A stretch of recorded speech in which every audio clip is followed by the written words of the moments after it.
Antes de empezar, es importante que sepamos que se utiliza la voz pasiva cuando queremos dar más importancia o queremos enfatizar sobre la acción, es decir, sobre algo que se está realizando, más que sobre la persona que realiza esa acción. Una vez sabido esto, vamos a ver unos ejemplos. Primero quiero que veamos unos ejemplos en castellano para que lo tengamos más claro.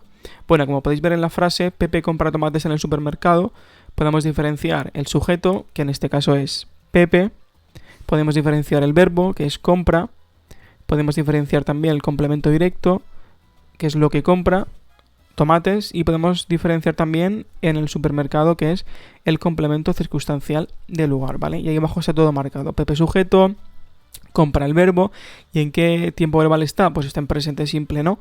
Tomate es el complemento directo y en el supermercado es el complemento circunstancial del lugar. ¿Vale? Pues en castellano, cuando queremos poner esa frase que está en activa a la que tenemos pasar a pasiva, pues se producen unos cambios. ¿Qué cambios se producen? Pues el complemento directo pasa a ser el sujeto paciente. Como tenéis ahí, tomates pasa a los tomates. Después el verbo son comprados. ¿Y por qué son comprados y no serán comprados o fueron comprados? Bueno, porque tanto en castellano como en inglés, para hacer la voz pasiva utilizamos el verbo ser o estar, ¿vale? En el mismo tiempo verbal que está el verbo de la frase activa, es decir, si el verbo de la frase activa, en este caso compra, está en presente, pues nosotros tendremos que poner el verbo ser o estar en presente. Y el presente del verbo ser o estar es yo soy, tú eres, ¿vale? Son. Los tomates, como son ellos, pues son. Vale, lo que decía, verbo ser estar en el mismo tiempo verbal en el que está el verbo de la frase activa. Y el participio, ¿vale? Acordaos, el participio es hado, ido, en este caso de comprar, pues comprado. Son comprados y después del verbo pondremos el complemento agente y el complemento agente es el sujeto de la oración activa. Por eso el sujeto Pepe pasa a ser por Pepe, ¿vale? ¿Quién realiza la acción? Pepe. ¿Quién compra los tomates? Pepe, ¿vale? Por eso siempre en la frase pasiva el complemento agente, la persona que realiza la acción, va siempre en castellano introducido por la preposición por. Los tomates son comprados por Pepe y después ya todo lo que nos falte, en este caso en el supermercado, que sería ¿qué? Pues el complemento circunstancial del lugar. Una vez visto el ejemplo de la frase hecha en presente, vamos a ver también dos ejemplos más de una frase en pasado y otra en futuro. Bueno, tenemos esta que dice Picasso pintó el Guernica en 1937. Como veis, he señalado Picasso como el sujeto, pintó como el verbo que está en pasado, el Guernica sería el complemento directo y en 1937 sería el complemento circunstancial de tiempo.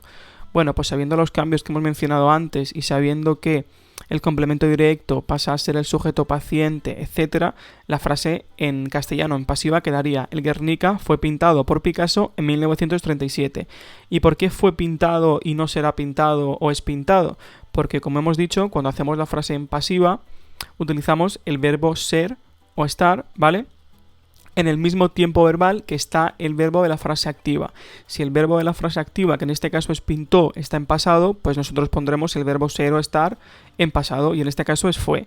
Pues el Guernica fue pintado por Picasso en 1937. Acordaos, verbo ser o estar en el mismo tiempo verbal del verbo de la frase activa seguido del participio, ¿vale? Así sería la frase en pasado. Y en futuro, pues SEAT fabricará 1000 coches en España. Teniendo en cuenta los mismos cambios, sería 1000 coches serán fabricados por SEAT en España. En este caso hemos puesto serán, ¿por qué? Porque la forma futura del verbo ser o estar, pues es ser, seré, será, seremos, serán, ¿vale? En este caso, como es fabricará, pues utilizaremos serán fabricados. Una vez visto cómo se forma la voz pasiva en castellano, vamos a ver cómo se hace en inglés. Bueno, ¿cómo se forma? Pues con la forma pasiva del verbo to be más el participio. Y acordaos que el participio es ed si el verbo es regular o tercera columna si el verbo es irregular. Por eso es súper importante que los verbos irregulares nos los sepamos todos. Vale, dicho esto, vamos a dar un ejemplo de presente simple. ¿Cómo se haría una frase en presente simple en voz pasiva? Muy sencillo, am, is o are más el participio. ¿Y por qué am, is o are? Porque, como he dicho antes, se forman con el verbo to be. Y en este caso el presente del verbo to be es am, is o are, dependiendo de la persona. Y ahí tenemos el ejemplo que ya hemos visto en castellano, pero ahora en inglés. Pepe buys tomatoes in the supermarket. Pepe compra tomates en el supermercado. Pues una vez vistos los cambios que había dicho antes, ¿cómo se quedaría en voz pasiva? The tomatoes are bought by Pepe in the supermarket. Are, porque the tomatoes es plural, son ellos, ¿no? Tercera persona del plural, y porque el participio de buy es bought, ¿vale? Si es regular, pero eso hay que sabérselo. Así se formaría la voz pasiva de presente. Si fuese negativa, pues aren't but. Y ya está. ¿Cómo formaríamos el pasado? Muy sencillo. El pasado del verbo to be es was o were. Dependiendo de las personas, para I, he, she, it utilizamos was. Para todas las demás utilizamos were. Pues was o were más el participio. El ejemplo, Picasso painted Guernica in 1937. ¿Cómo pondríamos eso en pasiva? Pues Guernica was painted by Picasso in 1937. ¿Vale? El Guernica fue pintado por Picasso en el 37. Sería was porque, como he dicho antes, Guernica es una cosa, es un objeto, puede ser it, y por tanto it va con was. Y luego Picasso, el complemento agente en inglés, ¿vale? Si en castellano lo introducía la preposición por, el por en inglés es by, entonces el complemento agente va introducido por la preposición by. Y por último tenemos el futuro simple con will. ¿Y cómo se formará la voz pasiva con futuro simple? Muy sencillo, will be y el participio, y ya está, para todas las personas. No importa si es he, she, it, we, you, they, no importa, siempre will be y el participio. Ejemplo que tenemos aquí. SEAT will build 1000 cars in Spain. SEAT construirá o fabricará 1000 coches en España. Lo pasamos a voz pasiva y acordaos, el complemento directo pasa a ser el sujeto paciente, el verbo cambia y demás. Pues 1000 cars will be built by SEAT in Spain. Acordaos que build es un verbo irregular y por tanto el participio es built con T, ¿vale? Y así sería by SEAT, como he dicho, complemento agente introducido por la preposición by. Y lo he puesto aquí abajo en un cuadro para que os acordéis. Dice en inglés el complemento agente, es decir, la persona que realiza la acción, va siempre introducida por la preposición by. Habrá algunos ejercicios en el que os digan, omite el complemento agente cuando sea posible. Pues cuando, por ejemplo, el complemento agente sea una persona, por así decirlo, anónima o que no es importante o no es trascendente, pues muchas veces podremos omitirlo y no hará falta que lo pongamos con la preposición by. Directamente no lo ponemos. Una vez vistos los ejemplos de presente, pasado y futuro, vamos a ver otros tiempos verbales. Y en este caso vamos a ver el presente perfecto. Aquí tenemos un ejemplo que dice, el profesor de informática ha reparado el ordenador.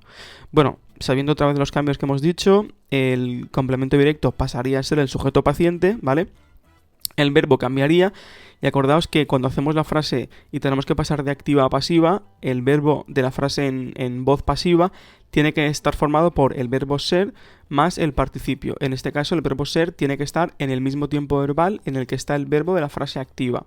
Ha reparado es presente perfecto, por lo que nosotros pondremos el verbo ser en presente perfecto. Y en este caso es, como es la tercera persona del singular, pues ha sido, pues es en este caso ha sido. Entonces se quedaría el ordenador ha sido reparado por el profesor de informática, ¿vale? Por último ponemos el complemento agente, siempre introducido por la preposición por. Y en este caso no hay ningún otro complemento circunstancial, por lo que no tendríamos que poner nada más. El último tiempo verbal que tenemos que ver es el pasado perfecto. Y tenemos ahí de nuevo otro ejemplo. Ana había hecho la comida cuando yo llegué. Vuelven a estar señalados el sujeto, el verbo, el complemento directo, los complementos circunstanciales, y sabiendo los cambios que se realizan, pues quedaría en voz pasiva, la comida había sido hecha por Ana cuando yo llegué.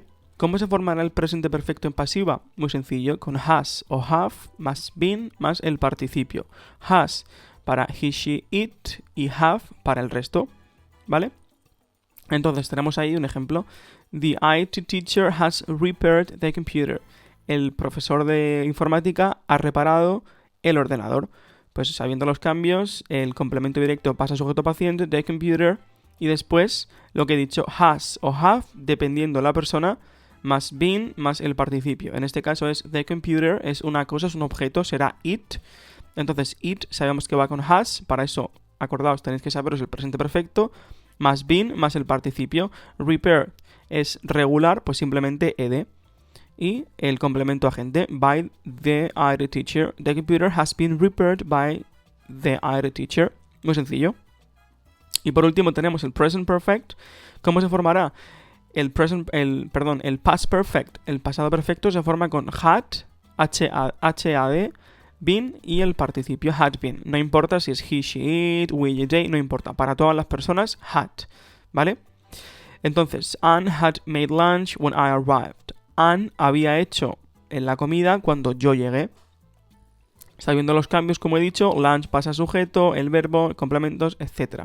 Pues lunch had been más el participio de make, que es made.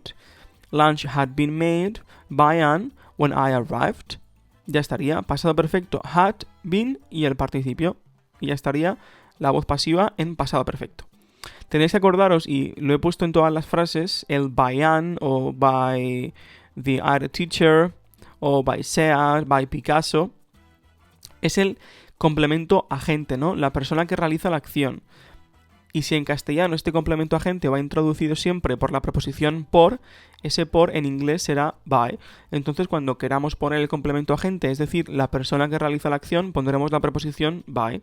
En algunos ejercicios es posible que os pidan que omitáis ese complemento agente cuando sea necesario. ¿Y cuándo sabemos si se puede omitir o no? Bueno, pues cuando el complemento agente no sea importante, es decir, sea una persona anónima o no sea relevante.